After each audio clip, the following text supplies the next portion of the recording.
आपने ये फ्रेज तो सुना होगा, bad boys make good stories. Adolf Hitler इसका परफेक्ट एग्जाम्पल है। अगर एक कहानी के तौर पर देखा जाए तो बड़ी मज़ेदार और अप्स एंड डाउन से भरी कहानी है एडोल्फ हिटलर की। He is considered the most famous dictator to ever walk a planet. Adolf Hitler 20 April 1889 को ब्रुनो एमन ऑस्ट्रिया में पैदा हुए थे, not in Germany. Adolf Hitler की मदर उनके फादर की थर्ड वाइफ थी। उनके फादर ऑस्ट्रिया में सिविल सर्वेंट थे और काफ़ी स्ट्रिक्ट थे। उनके 6 बच्चे थे। हिटलर के 4 भाइयों की डेथ बचपन में ही हो गई थी। बस वो और उनकी बहन पॉला बचे थे। इस वजह से हिटलर की माँ उन्हें बहुत पैम्पर करती थी, पर उनके फादर अक्सर उनकी पिटाई कर दिया करते थे। वो अपनी मदर के बहुत क्लोज थे और उनकी फ़ोटो आखिर तक अपने वॉलेट में रखते थे। एडोल्फ हिटलर के फादर की डेथ 1903 में हो गई थी। हिटलर का बचपना अपनी फैमिली मेम्बर्स को खोने की वजह से बहुत डिस्टर्ब था। वो स्कूल में भी चुपचाप और अलग अलग रहते थे। इस बिहेवियर से उनको बहुत सारे स्कूल चेंज करने पड़े। स्कूल कंप्लीट करने के बाद उन्होंने कोई जिम्मेदारी नहीं उठाई। वो थोड़ा बहुत स्केच कर लेते थे और लोकल ओपेरा में जाते थे, बस। जब हिटलर 18 साल के थे तब उनकी मदर को कैंसर हो गया। हिटलर ने तब Vienna school of fine arts में अप्लाई किया, पर वो एंट्रेंस नहीं क्वालिफाई कर पाए। इसका उन्हें मेजर सेटबैक लगा, क्योंकि वो अपने आप को बहुत अच्छा आर्टिस्ट मानते थे। वो बहुत परेशान रहे। 1907 में उनको एक और दर्दनाक खबर मिली, जब उन्हें पता चला कि उनकी मदर की कैंसर की वजह से डेथ हो गई है। इस खबर ने हिटलर को बुरी तरह से हिला दिया। उनकी माँ उनके लिए सब कुछ थी। 1908 में हिटलर ने फिर Vienna school of fine arts में अप्लाई किया, पर फिर रिजेक्ट हो गया। हिटलर ने उसके बाद होमलेस शेल्टर्स में रहना शुरू कर दिया और वो सर्वाइवल के लिए हैंडमेड पोस्टकार्ड भेजा करते थे। फिर ऑस्ट्रिया से वो म्यूनिक, जर्मनी शिफ्ट हो गए। उसी time first world war start हो गई थी। इस वजह से ऑस्ट्रिया के होने के बावजूद उनको आर्मी ज्वाइन करने की अपॉर्चुनिटी मिली और उन्होंने जर्मन आर्मी के साथ बैटल ऑफ सोम, आरस, पैशनडेल लड़ी। उनकी इन वॉर में बहुत तारीफ हुई और उनको आयरन क्रॉस अवार्ड मिला। फिर एक वॉर में वो इंजर्ड हो गए और उन्होंने बाकी वर्ल्ड वॉर 1 हॉस्पिटल में बताई। जब उन्हें बाद में हॉस्पिटल में पता चला कि जर्मनी वर्ल्ड वॉर 1 हार गई है, तो वो बुरी तरह शैटर हो गए। उनके हॉस्पिटल में एडमिट होने से पहले जर्मनी वॉर जीतने ही वाली थी। उनको बहुत गुस्सा आया। उन्होंने इस हार के जिम्मेदार ज्यूज और कम्युनिस्ट को ठहराया। उन्हें यह लगने लगा कि ज्यूज ने ही जर्मनी को अंदर से वीक किया है। वॉर के बाद आर्मी ने उन्हें ट्रेन करने के लिए म्यूनिक यूनिवर्सिटी भेजा। वहाँ उनको प्रॉपर वे में जर्मन हिस्ट्री पढ़ाई गई और उनके ओरेशन स्किल्स पे काम किया गया। इस कोर्स के बाद वो बहुत से पब्लिक स्पीकर बन गए। उनमें किसी को भी कन्विंस करने की कैपेबिलिटी आ गई। आर्मी बेस ज्वाइन करने के साथ उनको आर्मी को मोटिवेट करने की जिम्मेदारी मिल गई। हिटलर अपनी speeches Jews, communist, treaty of Versailles, इसकी वजह से जर्मनी फर्स्ट वर्ल्ड वॉर हारी थी, उसके अगेंस्ट देते थे। फिर 12 सितंबर 1919 को हिटलर ने जर्मन वर्कर्स पार्टी की एक मीटिंग अटेंड की और आर्मी के कहने पे वो पार्टी ज्वाइन कर ली। हिटलर की स्पीचेस ने उनकी पॉपुलैरिटी और बढ़ाई और धीरे धीरे उस पार्टी के लीडर बन गए। हिटलर की ऐसी इंस्टिंक्ट हो गई थी, वो ऑडियंस की नर्व पकड़ लेते थे और बहुत ही इम्पैक्टफुल स्पीचेस देने लगे थे। जर्मनी में ज्यूज के अगेंस्ट गुस्सा बढ़ रहा था और हिटलर ने उसी का फ़ायदा उठाया। वो अपनी स्पीचेस में ज्यूज़ को हर चीज़ के लिए ब्लेम करते थे और इसकी वजह से और पॉपुलर हो रहे थे। 1921 में हिटलर ने रिस्क लिया और जर्मन वर्कर्स पार्टी और नाजी पार्टी छोड़ दी। फिर हिटलर से रिज्वाइन करने की रिक्वेस्ट की गई। हिटलर ने यह शर्त रखी वो तभी वापस लौटेंगे जब उनको पार्टी का चेयरमैन बना दिया जाएगा। इस बात पे पार्टी में वोटिंग हुई और हिटलर जीत गए। चेयरमैन बनने के बाद हिटलर ने अपनी स्पीचेस और बढ़ा दी। हिटलर को अपनी इन हरकतों की वजह से 1923 में अरेस्ट कर लिया गया। उनको 5 साल की सज़ा हुई। जेल में उन्होंने अपनी ऑटोबायोग्राफी मीन काइम्फ लिखी। इस बुक के थ्रू उन्होंने जर्मन्स को और वर्गलाया और उस वक्त के रिजीम के अगेंस्ट कर दिया। उन्होंने रेशियली प्योर जर्मनी का आइडिया प्रमोट किया। फिर हिटलर को 28 दिसंबर 1924 को जेल से छोड़ दिया गया। छूटते ही उन्होंने नाजी पार्टी का कंट्रोल फिर से वापस ले लिया, पर जेल जाने की वजह से उनका पब्लिक से कनेक्ट ख़त्म हो गया था और उनकी पॉपुलैरिटी भी कम हो गई थी। मगर फिर अक्टूबर 1929 में वॉल स्ट्रीट क्रैश हो गया और ग्लोबल रिसेशन आ गया। जर्मनी की इकॉनमी तो फर्स्ट वर्ल्ड वॉर की वजह से वैसे ही वीक थी, तो वहाँ फूड शॉर्टेज और अनएम्प्लॉयमेंट बढ़ गया। नाजी पार्टी ने इसको अपॉर्चुनिटी की तरह इनकैश किया। हिटलर ने जगह जगह जाके राउजिंग स्पीचेस दी और पब्लिक को और वर्गलाया। इन स्पीचेस ने हिटलर की पॉपुलैरिटी को फिर से बढ़ा दिया। क्रैश इकोनॉमी में वो एक होप की तरह देखे। उन्होंने सबको एम्प्लॉयमेंट और बेटर लाइफ प्रॉमिस किया।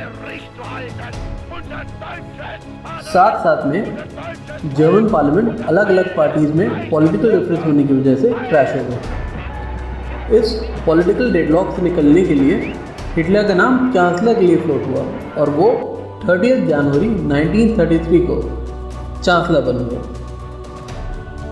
चांसलर बनते ही हिटलर ने पार्लियामेंट डिसॉल्व करवा दी और फ्रेश इलेक्शंस अनाउंस करवा दिए। पर 27 फरवरी 1933 को राइक्सटैग पार्लियामेंट बिल्डिंग में गई और हिटलर ने इस इंसिडेंस की जिम्मेदारी कम्युनिस्ट पार्टी पर डाल दी और पार्टी को डिसॉल्व करवा दिया। अब जर्मनी में कोई रूलिंग पार्टी नहीं थी। नाजी पार्टी ने इसका फ़ायदा उठाया और हिटलर को जर्मनी का अगले 4 साल के लिए पूरा कंट्रोल मिल गया। हिटलर को बिना पार्लियामेंट की कंसेंट से कोई भी रूल पास करने का राइट मिल गया। फिर हिटलर ने बची कुची पार्लियामेंट को भी डिसॉल्व कर दिया और वो जर्मनी के डिक्टेटर बन गए और जर्मनी में डेमोक्रेसी खत्म हो गई।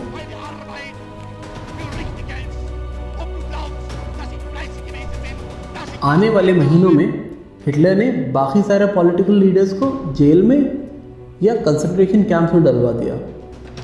हिटलर ने जर्मनी में इंडस्ट्रियलाइजेशन प्रमोट किया और आर्मी को और स्ट्रांग बनाया, नंबर्स और हथियारों के साथ। हिटलर ने आर्मी को नए एयरक्राफ्ट, नई गन्स, नए टैंक्स सब दिए। जर्मनी की इकॉनमी इम्प्रूव कर रही थी और आर्मी और स्ट्रांग हो रही थी। जर्मन पब्लिक खुश थी। हिटलर ने उसके बाद अपने होमलैंड ऑस्ट्रिया से लोगों को जर्मन आर्मी ज्वाइन करने के लिए कहा।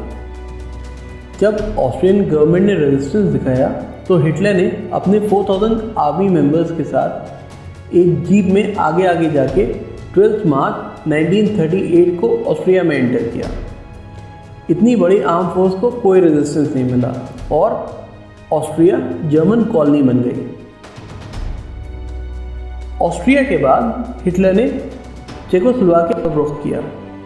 चेक गवर्नमेंट को हिटलर ने यह प्रपोजल दिया कि वहाँ का जर्मन स्पीकिंग एरिया जर्मनी को दे दिया जाए। फिर फ्रांस और इंग्लैंड ने इंटरवीन किया। तीनों के बीच में एक म्यूनिक एग्रीमेंट बना जिसमें ये बात डिसाइड हुई कि अब जर्मनी चेकोस्लोवाकिया और यूरोप का कोई भी लैंड कैप्चर नहीं करेगी। पर हिटलर तब भी नहीं माने और कुछ टाइम बाद उन्होंने पूरे चेकोस्लोवाकिया को कैप्चर करने का ऑर्डर दे दिया और फ्रांस और ब्रिटेन के साथ किया हुआ म्यूनिक एग्रीमेंट तोड़ दिया।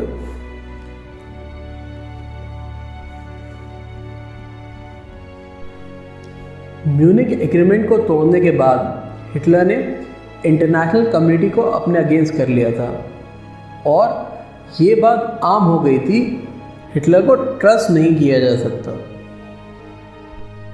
फिर हिटलर ने अपनी नज़र पोलैंड की तरफ की। पोलैंड को कैप्चर करने से जर्मनी की नज़दीकियाँ सोवियत रशिया से बढ़ जाती और जर्मनी यूरोप में सुप्रीम पावर बन जाता। सोवियत यूनियन और हिटलर ने 23 अगस्त 1939 को इसके लिए एक पैक्ट साइन किया, जिसमें ये डिसाइड किया गया कि पोलैंड को जर्मनी और रशिया के बीच में डिवाइड कर दिया जाएगा। इसके 2 दिन बाद पोलैंड ने ब्रिटेन के साथ एक एग्रीमेंट साइन किया और ब्रिटेन ने पोलैंड को फुल इंडिपेंडेंस प्रॉमिस की। हिटलर ने इस एग्रीमेंट को नज़रअंदाज करते हुए 1 सितंबर 1939 को पोलैंड पर अटैक कर दिया।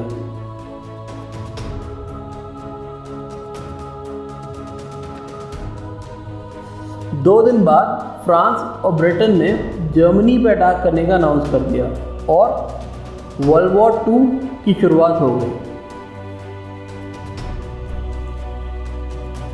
पोलैंड जर्मनी के एग्रेशन और वेपन्स का मुकाबला नहीं कर पाई और 1 सितंबर 1939 को जर्मनी ने पोलैंड को कैप्चर कर लिया। इसके साथ साथ 17 सितंबर को सोवियत यूनियन ने भी पोलैंड पर अटैक कर दिया और पोलैंड का ईस्टर्न रीजन कैप्चर कर लिया।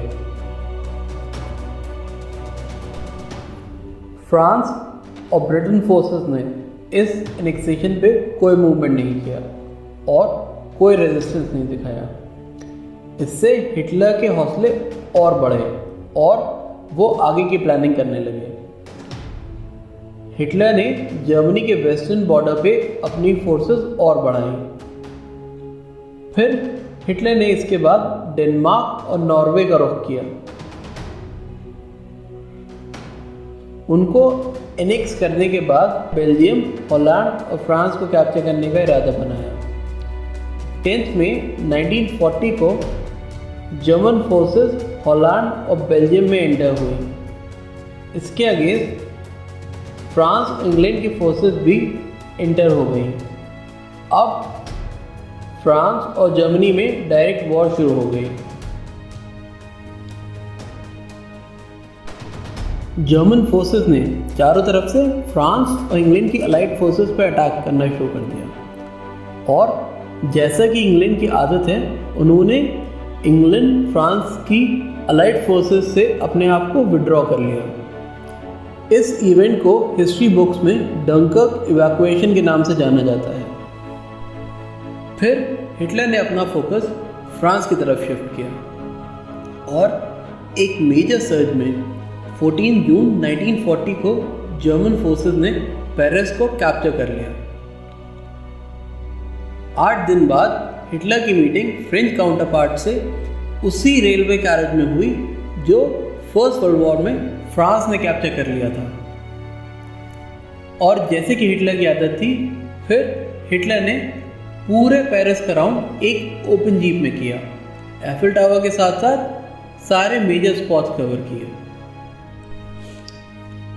अब जर्मनी ने पूरे फ्रांस को कैप्चर कर लिया था। ये इंग्लैंड के लिए मेजर ब्लो था और अब हिटलर यूरोप के सुप्रीम लीडर हो गए थे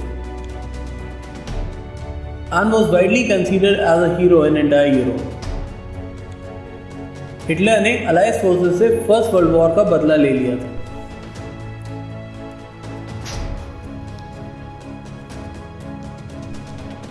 अब हिटलर ने अपना सारा फोकस दूसरी अलाइड फोर्स इंग्लैंड की तरफ किया। उस टाइम इंग्लैंड के प्राइम मिनिस्टर विंस्टन चर्चिल थे। उन्होंने हिटलर के सामने झुकने से मना कर दिया। फिर इंग्लैंड और जर्मनी के बीच 10 जुलाई 1940 को मेजर एयर रेड शुरू हुई और दोनों ने एक दूसरे के ऊपर एयर स्ट्राइक्स करना शुरू कर दिया। दोनों कंट्रीज़ ने आर्मी बेस के साथ साथ सिविलियन हाइडआउट्स को भी टारगेट किया। फिर हिटलर ने अक्टूबर 1940 में यह डिसीजन लिया कि उन्हें इंग्लैंड को कॉन्कर करने का ऑपरेशन रोकना पड़ेगा, क्योंकि इंग्लैंड की तरफ से बहुत रेजिस्टेंस हो रहा था और उस टाइम हिटलर को इंग्लैंड कोई बड़ी थ्रेट नहीं लगा।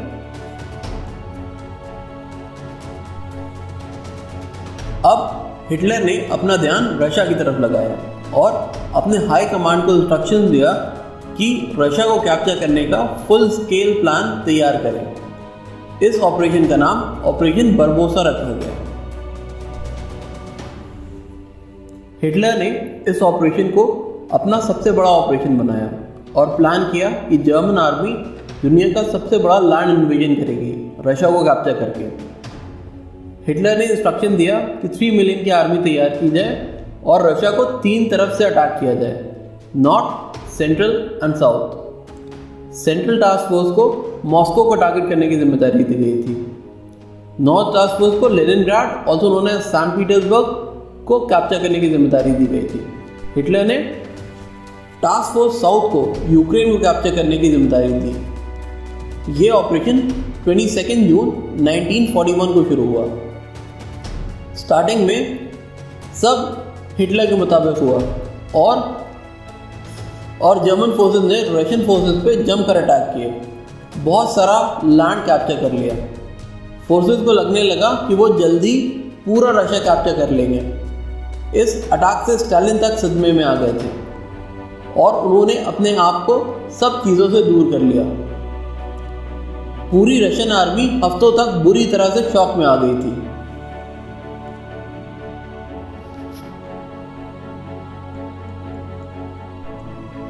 अगले कुछ महीनों तक जर्मन ट्रूप्स आगे बढ़ते रहे और रशियन लैंड कैप्चर करते रहे, पर अब फोर्सेस की सप्लाई लाइन को परेशानी हो रही थी। आर्मी को पीछे जर्मनी से वेपन्स मिलने में देर होने लगी। इसका फ़ायदा उठा के सोवियत ट्रूप्स ने अपने को रिग्रुप किया और फुल पावर के साथ जर्मन आर्मी पे टैंक्स और गन्स के साथ अटैक करना शुरू कर दिया।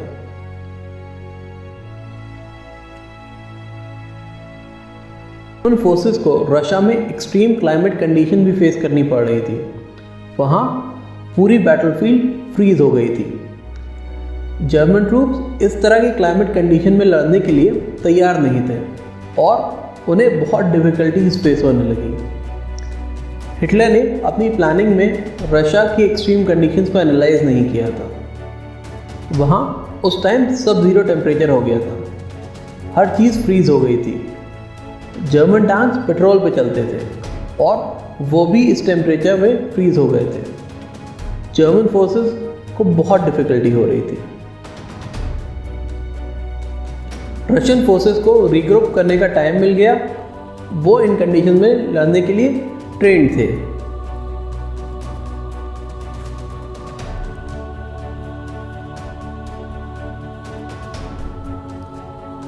हिटलर को जब इन कंडीशंस की खबर मिली तो वो अपनी मेडिकल कंडीशंस की वजह से हाइपर एक्टिव रहने लगे और वो रात रात भर जागा करने लगे। इसकी वजह से डॉक्टर्स ने हिटलर को हाई एंड स्टेरॉइड्स देनी शुरू कर दी जो उनको सोने में मदद करती थी।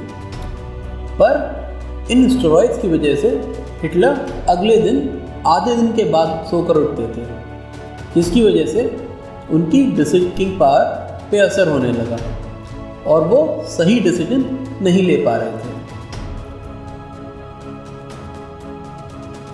हिटलर आर्मी के लिए सारे डिसीजन खुद लेते थे। इसके कंपैरिजन में स्टालिन ने डिसीजन मेकिंग पावर बैटलफील्ड पे मौजूद जनरल्स को दे दी थी। ये जनरल्स सही कंडीशंस को देख के एनालाइज करके सही डिसीजन लेते थे। इसी डिफरेंस की वजह से जर्मन फोर्सेस ईस्ट में हारनी शुरू हो गई।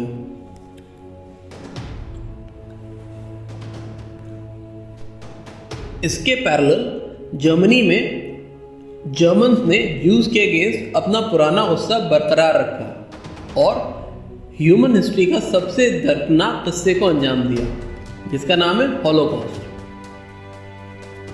जर्मनी में हिटलर की आर्मी ज्यूज को अरेस्ट करके एक जगह इकट्ठा करने लगी। ज्यूज के लिए स्पेशल कैंप बनाए गए। इन कैंप में सबसे खतरनाक कैंप ऑश्विट्ज में था। इन कैंप में फिर जहरीली गैस छोड़कर उन्हें मार डाला जाता था। जिन ज्यूज को काम करने लायक नहीं समझा जाता था, उनको मौत के घाट उतार दिया जाता था। हिटलर का एम दुनिया से एक एक ज्यू को ख़त्म कर देना था। हिटलर ने ऑलमोस्ट 60 लाख ज्यूज को मार डाला था। हिटलर ने ऑलमोस्ट उस टाइम की 1/3 जूइश पॉपुलेशन को ख़त्म कर दिया था। इसलिए इस इवेंट को हॉलोकॉस्ट कहा जाता है।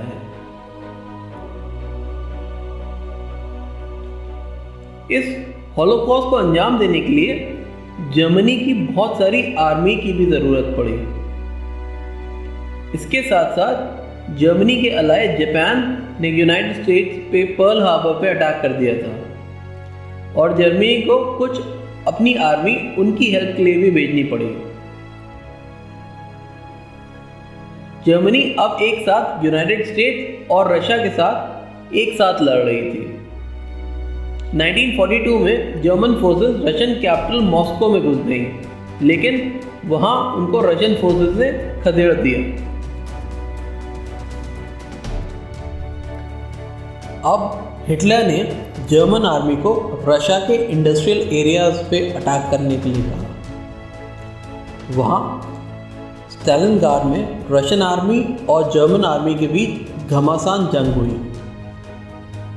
पहले तो जर्मन्स रिटेलिएट करते गए, पर धीरे धीरे उनके वेपन्स ख़त्म होते गए और पीछे से वेपन्स आ नहीं पाए। बहुत मेजर बैटल के बाद जर्मन आर्मी को फरवरी 1943 को सरेंडर करना पड़ा। हिटलर ने अब अपनी आधी से ज़्यादा आर्मी खो दी थी। हिटलर रशियन वॉर ऑलमोस्ट हार गए थे।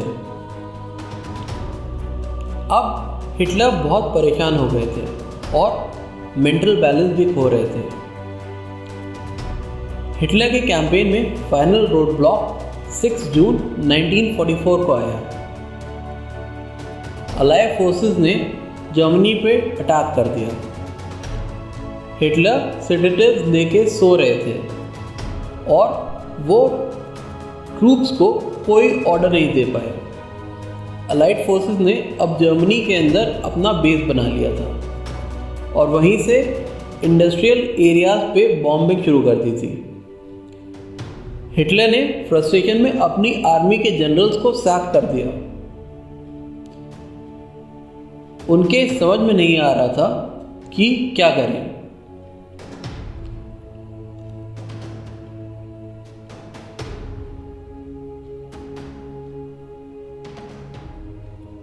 अलाइड फोर्सेस ने हिटलर को मारने के लिए बहुत सारे अटैक करवाए। इन अटैक्स की वजह से हिटलर और घबरा गए। 1945 के स्प्रिंग सीजन में जर्मन कैपिटल बर्लिन चारों तरफ से घिर गया। हिटलर को लगने लगा था एंड करीब है।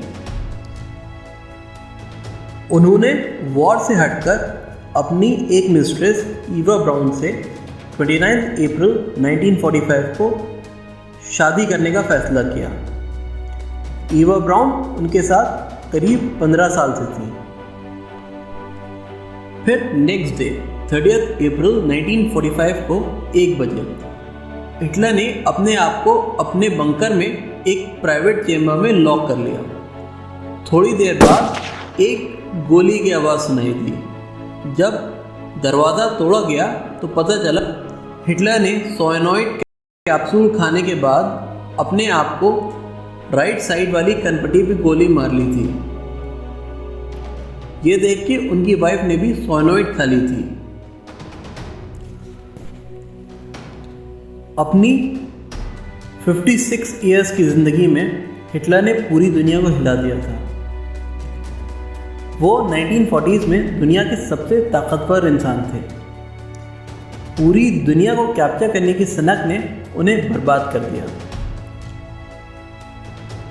उनकी वजह से दुनिया के 50 मिलियन लोग ख़त्म हो गए और वर्ल्ड वॉर स्टार्ट हो गई। लेकिन उनकी स्टोरी की वजह से नाजी स्पिरिट अभी भी प्रेवलेंट है और दुनिया में अभी भी लोग उन्हें अपना आइडल मानते हैं। Life is like a game. There could be many players.